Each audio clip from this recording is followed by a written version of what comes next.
Welcome to Turn a Page, the official comic book club for Nerd Initiative.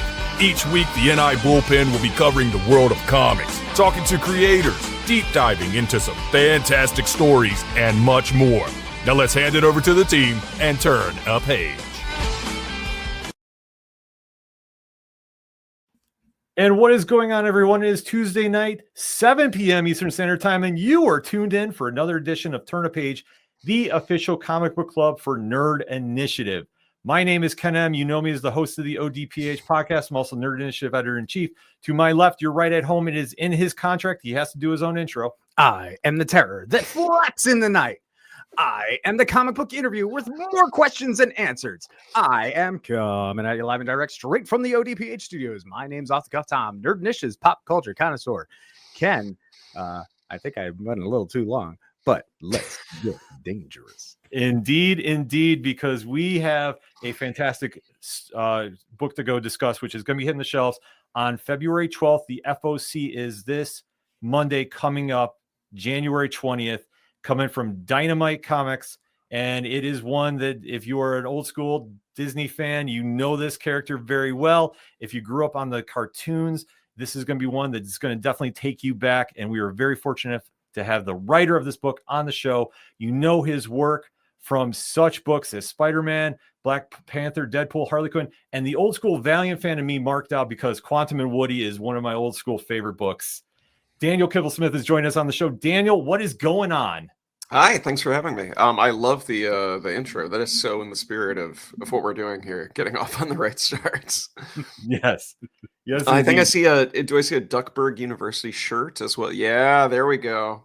There we go. Of course, my brain is in Saint Canard right now. Different Duck City, but there's quite a bit of crossovers. I'm sure the audience knows already. Yes, just over the bridge. Yes, absolutely. So let us get into this because, like we touched upon, the book is going to be coming out on February 12th.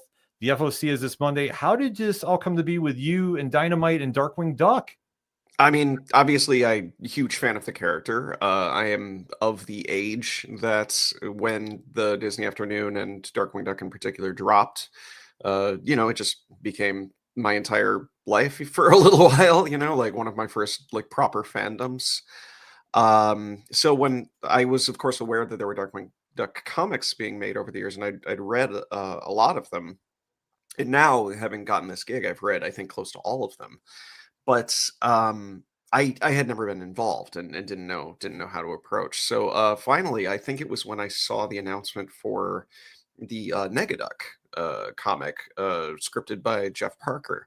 I sent a message. I slid into the DMs. I sent a message to our editor, Nate Cosby, and I said, hey, I don't know if you're doing more of these, if you have a one shot or something you're looking to plug a writer into, but I would love to do anything pertaining to Darkwing Duck. And Nate replied something along the lines of I don't have a one shot, but how would you like to just do a series? How would you like to do an ongoing, Hand this to you. Yeah. So I obviously said, yes, that is acceptable to me. I can imagine such a thing. Now you hit it perfectly, and this is exactly how I worded the question. Being of the prime Disney Afternoon demographic, did you have any trepidations taking on this IP?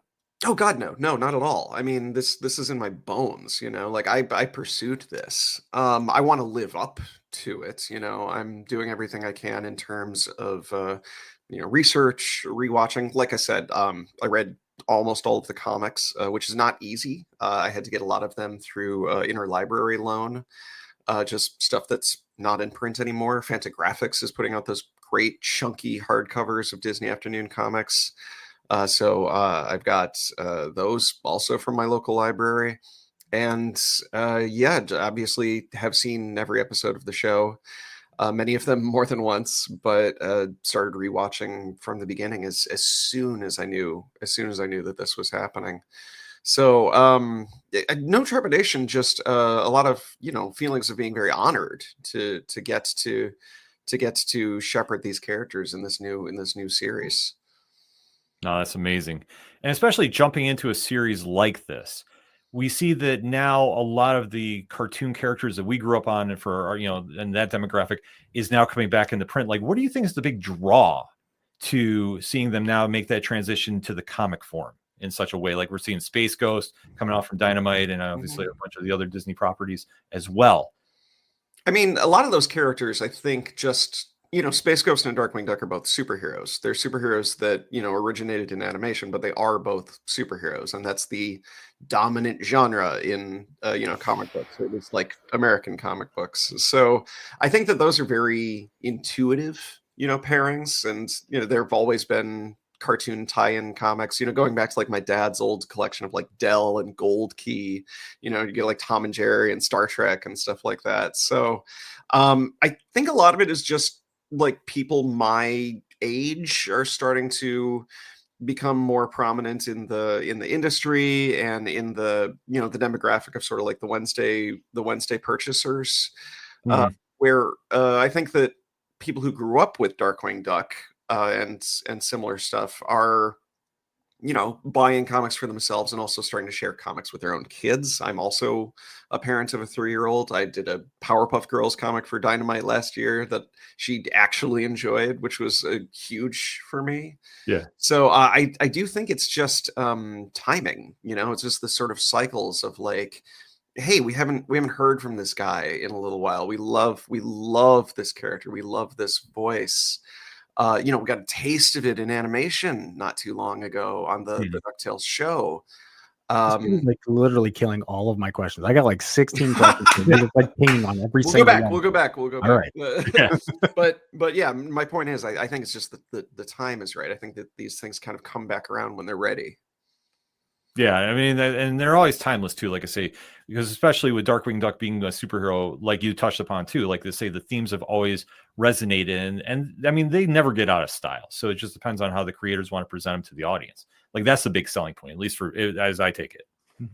Yeah, definitely. And I mean, I don't think it's substantially different than doing like Spider-Man or Batman, because those are also sort of transmedia perennial sort of figures who do exist in cartoons and in movies, and you can tell different kinds of stories in different mediums with them. So I know that IP comics are sort of their own category, but like Marvel and DC are fully IP comics now. There's a whole world of multimedia out there. So I'm really hoping that superhero fans will also pick this up, because 1, it's Darkwing Duck. 2, he's a superhero. Yeah. Now, aside from that, he's also Disney. He's Disney Afternoon. Is there a Bible or anything floating around at the Dynamite, headquarters of, hey, this is as far as we can take a Disney Afternoon series, or hey, you can't cross this line, or you can mention a gummy bear, or so on and so forth? Like, is there what's the Bible? Like, how far are you willing to take this? Are you trying to tread your own path, or just stay in line with everything else that's already come? Right. I mean, it's weird because it sounds like they should be the opposite of each other, but it really is both. There's no, I haven't been handed like a document saying like, you can do this, you can't do this. I think that it's more about intuiting, we all love these characters so much, and their voices ring so clear in our heads. And I think everybody's on the same page about what is and isn't Darkwing Duck. Nobody's trying to like make it edgier than the show. We're trying to make it feel exactly like the show. So far, I haven't really come up against anything where they're like, you can't do this. I was very aware of that possibility because it's Disney and it's a giant company, and these comics are all ages comics. But so far, everybody's just really been in sync. I haven't, delivered anything where they said we absolutely cannot do this. Can you make it more G-rated or anything like that? It just every script I write is an attempt to feel exactly like a lost episode of the show. And so far, everybody has seen it the same way. Just smooth sailing. That's not good. No, yeah. I was going to say that's amazing, because especially when you deal with Disney and taking one of their characters and really trying to go and not say do like creator own, so to speak, but like to have that creative freedom to really take your character and really go in some different directions that maybe would be a new take to go into from what we know in the series, especially like, for when you went to prep for this series, did you do a lot of rewatch, or did you want to go like right into just, I want to take this character as I remember him the last time I saw him, and just go. I mean, I've seen the show as an adult. Like, I've seen it in the intervening time. So I obviously wanted to do a rewatch and did, but the character in my head was not different than the one on the screen. I think that I had really just kind of, he's always there. I watched so much of it as a kid and revisited it periodically. So there wasn't really like a process of reconnecting. And given that I love the character so much, there also wasn't really any ambition on my part to do like my own unique take or my own spin or something. Like, I'm just writing the Darkwing Duck comic that I, as a fan, would want to read. Trying to get it to sound as much like the voice of the show as possible. Classic villains, episodic stories, lightly serialized, because he's sort of writing his autobiography during this time and auditioning for who he hopes will be his archenemy. But really just trying to structure it as much like half-hour episodic animated television as I possibly could.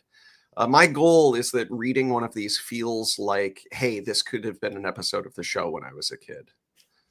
That's fantastic. Now, playing in the Disney, sandbox, and, especially in St. Canard, what are some villains that you absolutely, when you found out that you got this, that you absolutely wanted to bring in, and maybe even some more obscure duck characters, whether it's in St. Canard or, Tailspin or whatever other Disney afternoon, did you want to make sure you made a nod to, that you can tell us?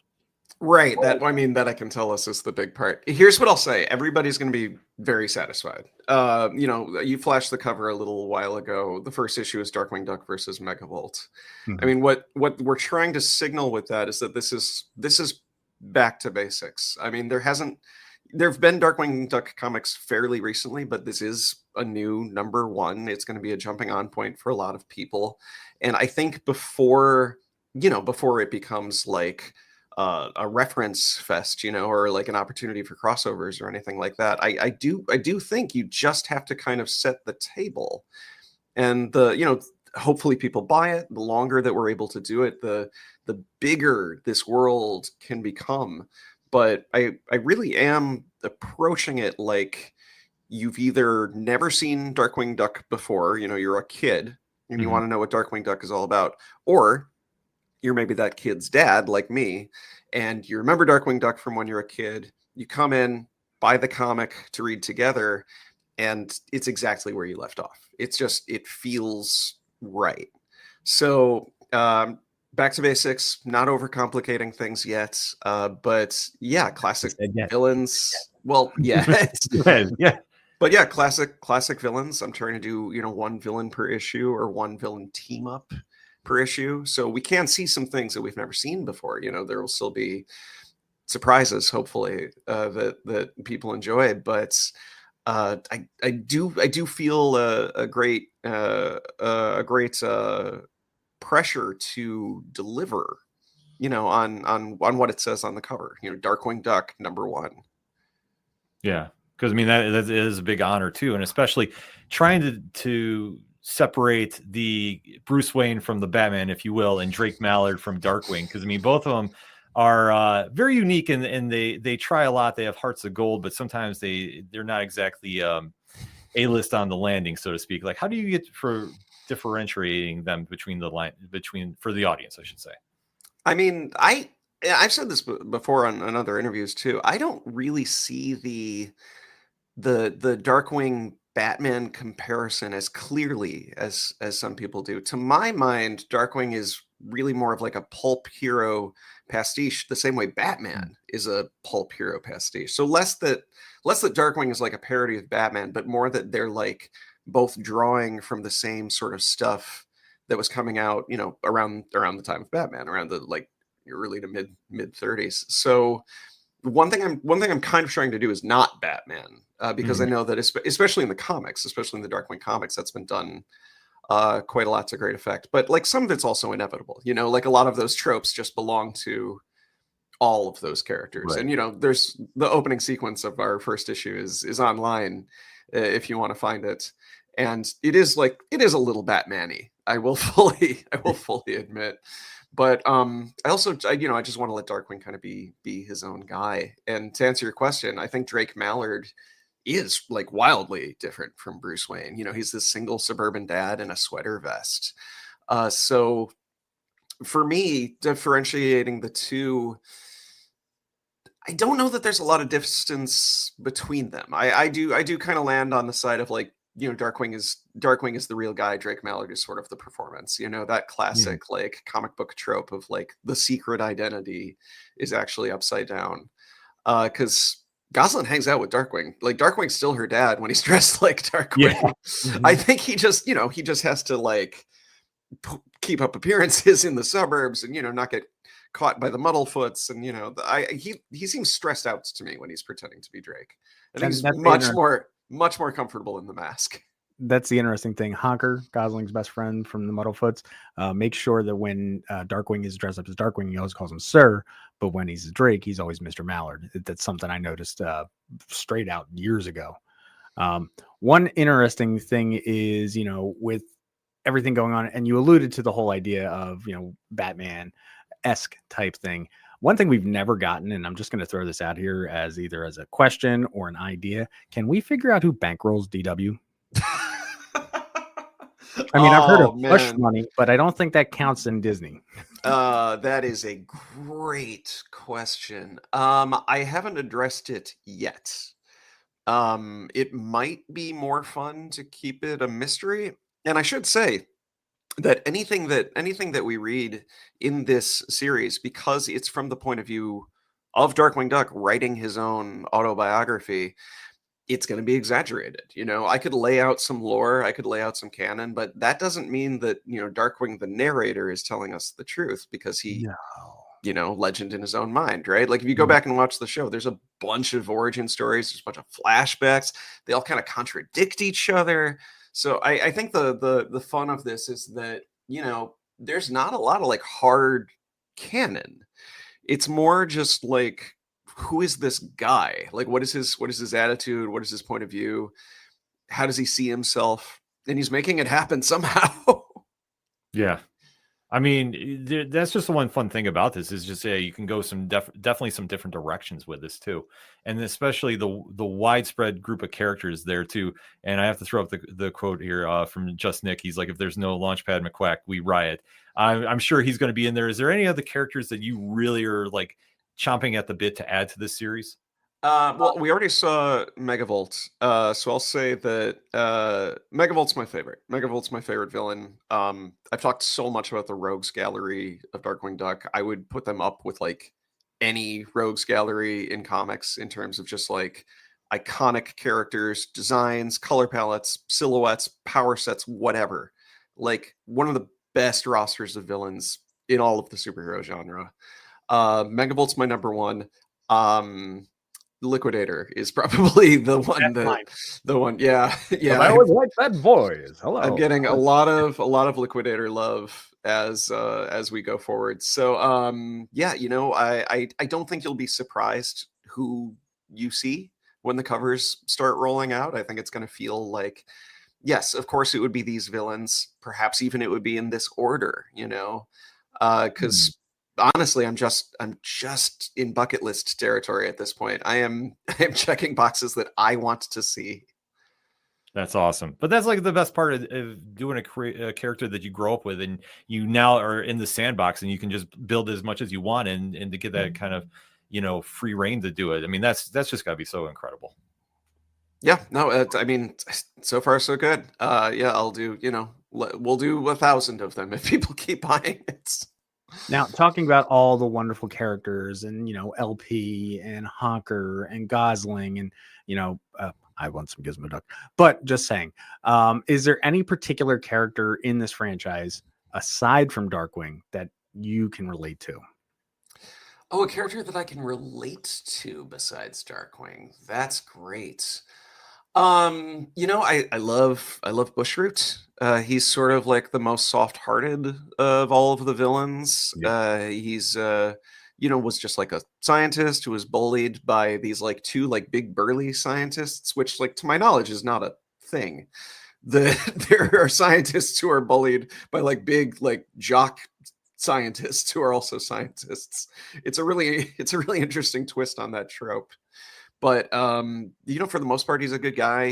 He's usually just trying to like do his own thing, not necessarily, causing destruction for the sake of it, like some of the other villains. But then like absolutely, gets folded into the villain team ups, like absolutely as part of the classic Rogues Gallery roster. So I relate to Bushroot as a guy who's trying to do the right thing in a world that doesn't always tolerate outcasts, or he makes a lot of mistakes, which I think we can all relate to. Yeah, and absolutely with the Rogues Gallery too. Darkwing has to have a good arsenal with him. We know the gas cans are a big thing. Are we going to see new gadgets come about throughout the series? Anyone that you're particularly fond of to see the audience reaction of? I'm trying to think if I've introduced anything new. I mean, that's kind of the same answer. Is like I'm not really introducing anything new. I'm just like I've never gotten to write a comic with the gas gun in it before, So before we can start putting twists on things, it's just another like that's what he has. He has the gas gun. He has the rat catcher. He has the plane and the little plane, the drone that kind of scopes things out. So I think it's more just about like playing with the toys, that we have already, and finding twists on stuff that's been there the whole time before, reinventing the wheel. But again, I don't know how long we're going to be able to run this. So yeah, eventually we're going to need, more stuff. We're going to start making the world bigger, expanding, not the canon, but, the canon as Darkwing sees it. Right. Now, another cool thing is you said that you're just doing this as a continuation. So we're figuring that this is going to be episode 92 and on in flashbacks because he's writing his autobiography. Has there been anything that you really just want to, like, how many arcs have you already planned out? Well, so what I'll say is it's not like picking up exactly where the series left off. It's not like one of those things where, like Firefly gets canceled and then like Firefly season 2 comes out as its own comic. Mm-hmm. Our approach is way more like the Untold Tales of Spider-Man, where this is early Darkwing adventures that could kind of slot in to the stuff that we've seen before. So really, I mean, we're working really hard to kind of like defy the idea of a chronological canon. We're just sort of making more Darkwing and expanding it in the middle. So I'm so sorry. What was the second part of your question? Sorry, I was just enthralled with the whole idea. Oh no, I'm glad. Again, is it just going to be a continuation? How many arcs have you already considered? And hopefully, keep continuing and getting picked up. That's right. Well, you said that it's going to be semi-episodic, and at the same time, you're serialized. So how far out have you, considered? So I think that the serialized aspect of this can get, it's like an accordion. It can get as big as it needs to if this works, if people like it and we're able to do more, because it's really just about Darkwing writing his autobiography, looking for the supervillain that will define his career to become his archenemy. And in the meantime, just fully episodic early stories. So one of the things that I, when I read the previous Darkwing Duck comics was I saw like, oh, these are structured like comics, right? Like these are like arcs with chapters that come out monthly, and then the paperback is the entire arc. It's a lot like a Marvel or a DC superhero book. With this, I'm not doing that. That's been done apparently. So I'm just making every issue is like an episode of the TV show. It's a beginning, it's a middle, it's an end, it's a new classic villain, or team up between classic villains we've never seen working before. If you miss issue 3, you can just buy issue 4 because there's nothing important in issue 3 to explain what's happening in issue 4. We're starting from the beginning again. It's just another cool story. Borrow issue 3 from a friend or get it digitally.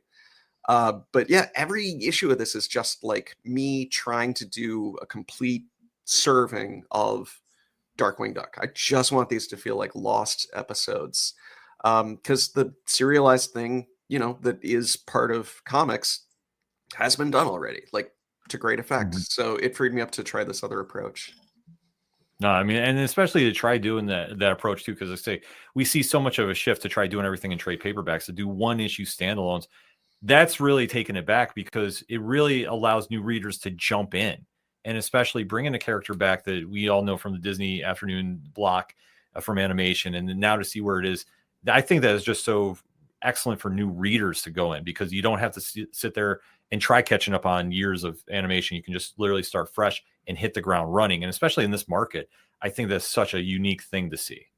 Yeah, I mean, I feel the same way. I also work in television animation, and those are mostly adult shows, and they have A story, B story, C story, beginning, middle, and end, and there's maybe light serialization in the series, but that's very much how I was approaching it. When I was a kid, Darkwing Duck was just on. You couldn't watch the old ones if you missed one. So I'm writing a comic that hopefully feels the same way, that you can just pick up whichever one is out. And I think especially for kids, I think that's so useful and satisfying. Even though the ultra dense continuity in like X-Men and the Clone Saga is what got me into comics, I think that as compelling as that is, I think it's also equally satisfying to just bring your kid to the comic book store and be like, that is a whole story. Yeah. There's a whole story who will teach you who this character is. You will get to know him. You'll understand his entire world. You'll meet one of his classic villains, and then if you like it, there's going to be another one next month.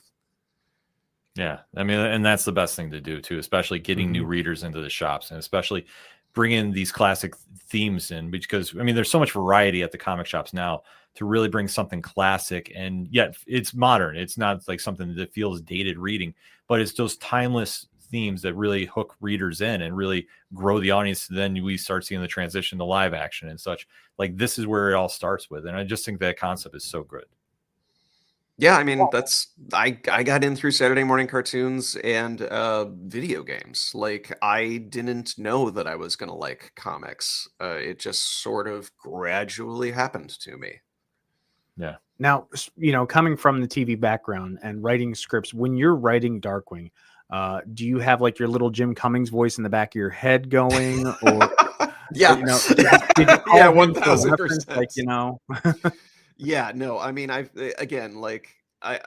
love writing characters that I love. I mean, it's such a privilege, and in some ways, it's also like a little easier at times than doing something original, because I talk a lot about you mentioned the Black Panther versus Deadpool series up top, and I was really excited to do that because I already knew going in, what does it sound like when you put Black Panther and Deadpool in a room together? Like what happens if you put a bag of money on the table? What happens if you put a gun on the table? Like, I know what those characters would do. And then the exercise, the fun of it becomes like surprising myself, surprising the audience, like knowing when to subvert our familiarity with the characters. So with Darkwing and Launchpad, they come from animation. So I literally hear their voice in my head when I'm writing this, because I've just, I've internalized so much of it over the years. I did a Rick and Morty comic last year, where the vocal patterns, the rhythm of the way that they talk, apparently I've just absorbed enough of it that it was not hard for me. I mean, assuming I was successful, it was not hard for me to write down on the page how their voices sound in my head. I also love homework. I do a lot of research whenever I get a new gig. I do like a colossal amount of research. You brought up Launchpad, and one thing that a lot of folks I want to make sure that they're very aware is Launchpad and DuckTales and Launchpad and Darkwing were technically the same but different. Where were you having difficulties differentiating between Darkwing Launchpad and Mr. McDee's Launchpad? Or did you write them as the same? Because I've always seen them kind of the same, but when he was in Darkwing, he had a little more bravado. He was, the good trusted sidekick. When he was with Mr. McDuck, he was going, huh? Anyone you can walk away from. Right. I mean, they're not like wildly different from each other, but I agree that there's a distinction for sure. I'm writing Darkwing Duck, so it's the launchpad from Darkwing Duck. I mean, that's even though like I loved DuckTales growing up, like DuckTales was very much like my entry into Darkwing Duck. Like, here's the funny duck show. Here's a funny duck show that's also like an action superhero cartoon. Here's another wave of action superhero cartoons. And now I love Batman the Animated Series. Now I love X-Men the Animated Series. Here's the Tick. It's comedy again. We're coming back around. And now here's Venture Brothers. You just do this indefinitely. This is just my life, right? Like, I'm a guy with glasses and, Mega Man action figures on the shelf behind me. So no shade. Exactly. They really did just like clear a path for me to do this indefinitely, and now to do it professionally and get to show my own kid. Now, you mentioned earlier the 2017 DuckTales series. Have you drawn any inspiration from that? Now, I know that they took a very wildly different approach to Darkwing, and especially bringing Jim back and turning him into the Negaduck version, of which we never got any resolution because we're doing this a backdoor pilot, and last thing we heard was 2020. Are you taking any ideas from that and maybe incorporating it or just nodding to it? Even the video game, like throw it up on a TV somewhere. Well, I love the idea of incorporating the video game, and I definitely have. I don't want to spoil anything. I have stuff coming that is like video game-y. The short answer is I'm inspired by it in as far as like this is of extremely high quality. I love the new DuckTales show, newer DuckTales show. Mm-hmm. I'm sorry that it's not around anymore, or that version of. I'm 100% with you. That version of Darkwing, didn't live to terrorize the night again, but not really, because I am just I'm 41. I grew up watching the old show. I think that more people have probably seen the old show than the Darkwing episode of the more recent DuckTales. So I mean, I love it, but I'm not like hurting for material, I guess is what I would say. There's so the original stuff is like so rich, and there's so much of it that it's already such a big sandbox to play in. Now, since Darkwing, is obviously, and you mentioned it, is based on a lot of old pulp comics, and you've done a lot of comedy writing. How has that been for you to try to incorporate comedy that, transcends that, maybe, the 41-year-old, the 40-something of us is going to get, but our, 6-year-old niece, nephew, or kid is not going to get? Yeah, I mean, I'd say that, I mean, again, not to be a broken record, but the show really is like, the North Star on all of that stuff. Because the show has jokes in it that I'm not sure you could do on television now. The episode where they go to Goonie Golf opens with Gosselin is playing miniature golf inside because Drake is reluctant to take her to the miniature golf course. And I think he's napping on the couch, and she's about to hit a golf ball off his puckered beak like a T. And he wakes up and he says something to the effect of, Gosselin, have I ever told you the story about the little girl and the golf club and the firing squad? And that's like, what is that, like 1991? Or, that's a little while ago. So like, that gives me a lot of freedom to do, jokes that I think everybody in the family is going to find funny. I mean, that's stuff like that is a hit at our house. The Pixar movies where everybody's kind of laughing at the same jokes. SpongeBob is something where everybody's laughing at the same jokes. And I tend to prefer that to something like Shrek, where there appear to be like kid jokes down here and grown-up jokes down here. And, you just assume that the kids aren't going to get the grown-up jokes at all. Yeah. I think I prefer the sort of holistic, family comedy. And I've written children's books as well, like the sort of holistic, everything is of a piece comedy writing where the parents and the kids are both enjoying the same thing together. Like that's the connection. that I'm aiming for. Not like a winky thing where it's like, oh, it's so funny that my kid doesn't get this reference, Mhm. as much as like we are all on the same page here. We are enjoying this together. Yeah. No, I mean, that makes sense.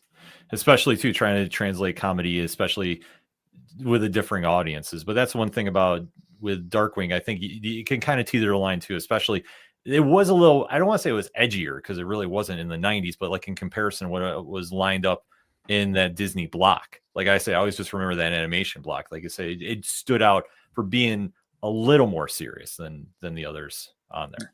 Yeah, definitely. Yeah, I would agree. I would even say, if you don't mind, that out of all the Disney afternoon block, for me, the gold standard, believe it or not, for action was Tailspin. Really? Yeah, because you had all that high flying and Cloud Kicker and Don Carnage, and you had to deal with all. Dude, I'm not kidding. Like I know my stuff like nobody's business.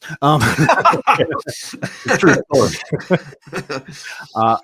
And sometimes you had Fat Cat, who was a little more sinister. I always saw Darkwing as a character that was again lighthearted and with all the camp, but trying to be overly dangerous and serious. But because he was such a good person at heart, you knew that at the end of the day, the good guys are going to win. And if it happened to be a two-parter, it wasn't, the stakes weren't as high as say, Batman is on a thing and the Joker's got a big, huge, saw blade. So, but yeah, Yeah. and that was the other thing, you go back into a rewatch. Sorry, I'm like totally stealing your thunder here. But it even came to the action itself. Darkwing always had like a Deus Ex Machina, like, oh, hey, I missed my shot, but it bounced off this and dinged off that. And, hey, there was no real punches thrown in Darkwing. No. Well, yeah, I don't think there was really any in those Disney shows. Exactly. So you had to work around it. So, that's where I think the Tailspin had the higher risk involved. But what do you think? I mean, I think that you're probably right. I haven't seen Tailspin as recently, but yeah, it really felt like programming. It felt like every show was sort of intended to hit a different like sort of level or demographic. The word I always use with Darkwing is not edgy, but sophisticated. Mhm. That to my recollection, I think the two-part pilot like aired in prime time. Yes, Which is something that cartoons at that time, the X-Men as well, the Night of the Sentinels aired in primetime. Batman. Batman. Yeah, I remember that. So when they knew that they had something special, they made it an event, and I watched it, live, which is the only way you could at that time. Yeah. And Gosalyn's, she's really orphaned, like her grandfather like really dies, like is implied to have, died a death. And there's this kind of complicated spy plot, involving her being in real peril. And just all of this like pathos and tenderness as Darkwing, learns that he's going to be a father to this girl.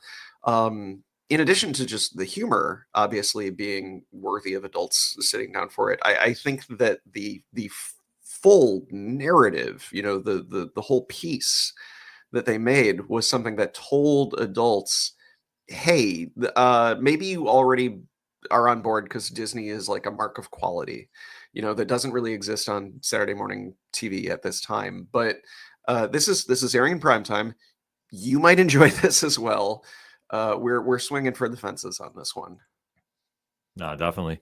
I gotta get to some questions in the chat here. So Mickey threw this up. When are we getting the Gizmo Duck series? He's calling dibs on it. That's a question for my editor. Yeah, I mean, like a Gizmo Duck, like Gizmo Duck's name on the cover. I don't know. Probably soon. Let's see how Darkwing Duck sells. I just don't want to be the letterer to have to do blabbering blatherskite. Yeah, I could understand that. Thank you. No, and Kat threw in there, what are the odds of Scrooge McDuck showing up at some point? That is a potential spoiler, but definitely not for a long time, let's say, because there's a lot of characters in the Darkwing universe that I get to spotlight first, and I'm selfish that way. Like Mr. and Mrs. Waddlemeyer? Not yet. I was briefly confusing them with the Muddlefoots who show up immediately. Mm-hmm. I almost got him. Almost. No, I did my research. Now, if you could do any crossover with Darkwing with any media property, who would it be and why? Like if you had fair game on anybody. That's right. I think I answered this the other day and I forgot what I said. So it's going to be a brand new thought. I was really impressed and inspired by Powerpuff Girls and Thundercats. That crossover from Dynamite that's happening. Mm-hmm. So once you've got that, I think all bets are off. I'm going to see if I can. Yes. Okay. So I will fully contrast my childhood cartoon obsessions and say Darkwing Duck and the Muppet Babies. That Darkwing Duck is, for whatever reason, in addition to Gosselin, now briefly responsible for babysitting all of the Muppet babies. And, they all I get to come up with all of their superhero personas. Because that was the other show, when I was too little for Darkwing Duck. That was the show I was obsessed with putting on VHS tapes. Dude, that was the trifecta. Spielberg. I mean, let's be honest. Like, can you imagine? I mean, Kermit dressed up as Indiana Jones and Wonder Woman. Oh man, I can only. Well, that whole era was just. I mean, yeah. You think about the classic cartoons that still hold up to this day. Mm-hmm. Now, I will say a good duck actually to put him up against or put him teamed up with Duck Dodgers. Yeah, I can see that. Yeah. That's a real two magnets that are like charged the same way, like two like egotistical blowhard like duck heroes. That's great. Mm-hmm. Yeah. What about you, Ken? I mean, obviously it's kind of wide open. I mean, but I like seeing the kind of like really crazy ones, like when we had Archie and the Punisher team up. Like I would see something like that. Like for some reason, I just want to see Darkwing Duck and Wolverine. I don't know why. I just think that would be something, just somebody that's like all-time brooding, and then you have like Darkwing, who you don't really know what he's going to react to this. Yeah, that'd be a good globe-trotting one, like they could go to like Madripoor and stuff. Yeah, that'd be good. Darkwing in the question.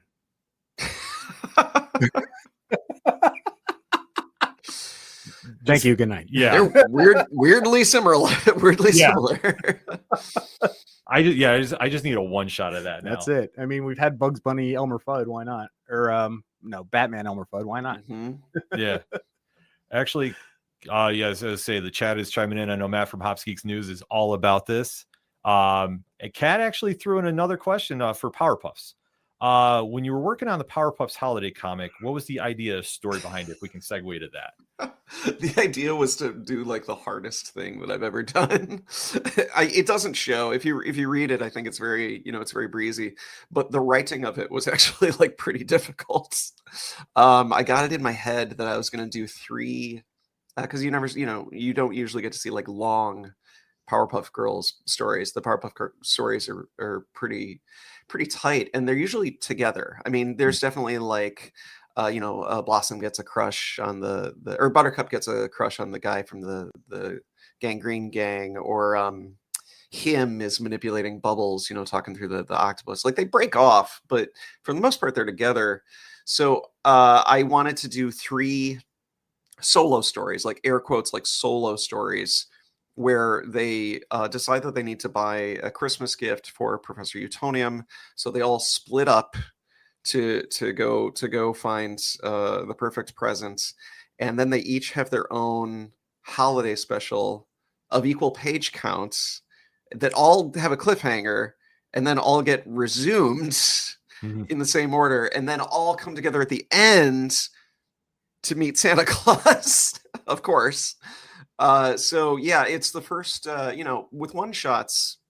I think that if, there's not necessarily like an expectation to play with the format or to do a stunt or something, but, with both of the holiday specials that I did last year, because I also did a Kitty Pryde Hanukkah story where it was 10 pages, and it was prologue, epilogue, and then the 8 pages in the middle were each a different night of Hanukkah. I think that when I'm doing something self-contained, I sort of like instinctively recognize that there's a opportunity to get a little weird, or to get a little showy, or to try something a little more ambitious. So the story of the Powerpuff Girls special was just like me making a lot of work for myself.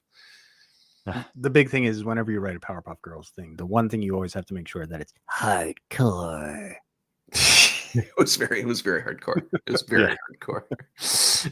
And I'm sure Darkwing Duck is going to be along those same lines. I know we're going to be running out of time here soon, but is there a final selling point if anybody has been listening to this interview yet and they're not already planning on running down to the LCS to get this pre-ordered on Monday, or by Monday, I should say? What is the selling point? Why should everybody be running down to the shops and making sure they got at least a couple copies of this? Here's what I'll say. I haven't said this like on a podcast or a live stream yet. Start watching it on Disney Plus right now. Like as soon as you're done watching or listening to this, go put it on Disney Plus and just like bring yourself back there. Like start soaking up the vibe. And if you're feeling it and you want more of this, or you want a version of it that you could give your child in the backseat of a car that isn't an iPad, then we're ready for you. You're gonna like this. Absolutely. Because I think that anybody that's going to pick this up, like I say, if you grew up watching the Disney cartoons in that primetime era, like I'm excited to check this out. And I know that for new readers to get into this, and they're hearing a lot about this because they're seeing all the books that are coming out from Dynamite, they're really rekindling that fire. I think Darkwing Duck is going to be a big smash for this. Mm-hmm. Yeah. Daniel, I'm sorry. Shout out to Brandon Stein. Shout out to the art team. I didn't even mention them. They're crushing it. Look at the covers. This is Tad Stones, the creator of Darkwing Duck, who I can't believe we got to do variant covers for us. And Ted Brandt and Rose Stein do covers and interiors, and they're incredible. Huge fan of those people. Can't believe I get to work with them. That is one amazing rogues gallery in the background. Yeah. Yep. That's these are all variants. The roller coaster one in the middle. Those are the A cover artists, the interior artists. So yeah, if you like these models, this is what the comic is going to look like. Yeah, the Mark Bagley one here on the far right. That is one of my Mark Bagley. Yeah. Insane. When I saw it, I was like, wait, is that the Mark Bagley? Like, yeah. Spider-Man Mark Bagley. Like, Mark Bagley from being Mark Bagley. That's him. Yeah. Like also known as Mark Bagley. Yes. Yes. I marked, like I say, that is my Spider-Man. Right. It sounds like my own Gosselin just got home from swimming lessons. So yeah. Well, we'll definitely be wrapping this up. But I mean, Daniel, thank you so much for coming on the show. We definitely have to talk to you after a few of these issues come out and get a recap of where things are standing with one Darkwing Duck. I would love that. Thank you guys so much for having me. Absolutely. And on behalf of Tom and myself, we're going to end this a little different than we normally do because I'll give the outro, but there is a special code that we're going to be throwing up. You've been seeing the QR code come up the entire night. Right now with what's going on in our thoughts, positive energy is going out to everybody dealing with the California wildfires. We have the QR code in the liner note, and we've had it on the screen all night here. We're going to end with a bigger one, so you can click and donate to the LA Regional Food Bank. And tomorrow on nerdinitiative.com, all the reviews that are coming out, at least 35 of them, are going to have links to the American Red Cross and the LA Regional Food Bank to go help and support. So if you can donate, please do. At the very least, share. We talk about superheroes being here. Right now, people need heroes, and this is a perfect way to do it. So please support as much as you can, and at least get the word out at the very least. So that said, when you're at the comic shops and you have a great issue in your hand on February 12th, such as Darkwing Duck #1, and you see somebody struggling to find a copy, hand yours off to them. Tell them to turn a page. We'll see you next week. Let's get dangerous. I'm out.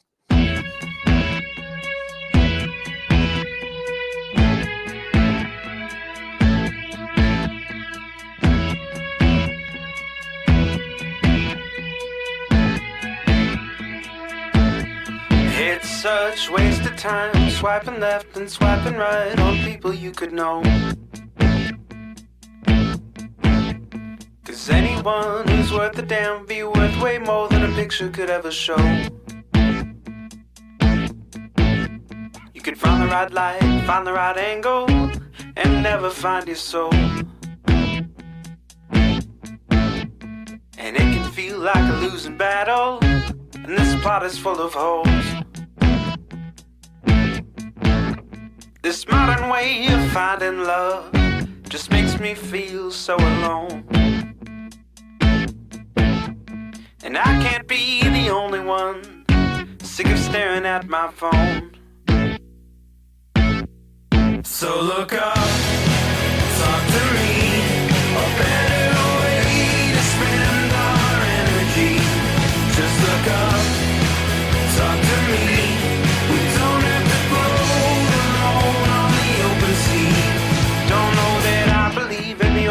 fabled.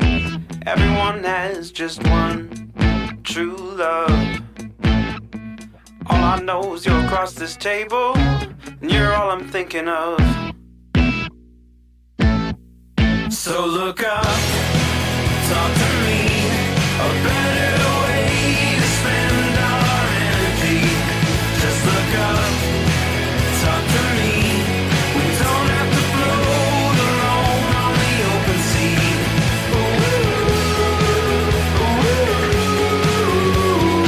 Talk to me.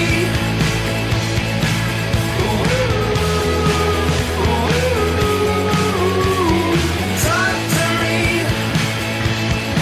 It's such waste of time, swiping left and swiping right on people you could know.